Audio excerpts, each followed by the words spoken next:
আজ একটা ছেলে অসম্ভব পরিমাণ তোমাকে ভালোবাসে, আর তুমি সেই ছেলেটাকে অবহেলা করতে আছো। কি ভাবছো ছেলেটা তোমাকে ভালোবাসে যাবে সারা জীবন? তোমাকে সবসময় ভালোবাসবে?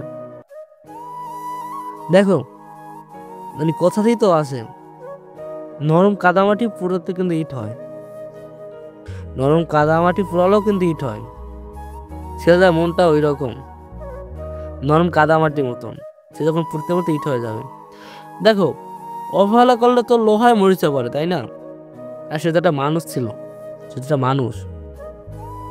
সে তোমার কাছে ভালোবাসা ভিক্ষা চেয়েছে। দেখা যায় কি তুমি তাকে ভালোবাসলে না। সে অবশ্যই নিজেকে মানিয়ে নেবে, নিজেকে শক্ত করে নেবে।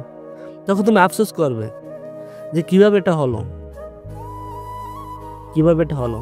তো ছেলেটা আমার জন্য পাগল ছিল, আমি তাকে অবহেলা করছি বিদে সে আর শক্ত হয়ে গেছে।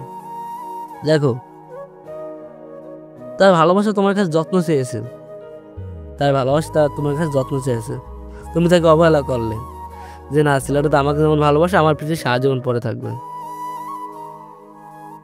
তাই না? অবশ্যই সে পরে থাকবে না। হ্যাঁ, অবশ্যই সে পরে থাকতো যদি তুমি তাকে ভরসা দিতে। তুমি তাকে অবহেলা করে গেছো সারা জীবন, কিভাবে সে থাকবে? সো কেউ কাউকে যদি ভালোবাসেন, বিনার সাথে কেউ কাউকে যদি ভালোবাসেন, অবশ্যই তাকে রেখে দিয়েন, তাকে বুঝেন, তাকে যত্ন করেন। এই পৃথিবীতে কেউ কাউকে বিনা স্বার্থে ভালোবাসে না। যদি কেউ কেউ বেঁচে থাকে তো নিজেকে ভাগ্যবান মনে করেন।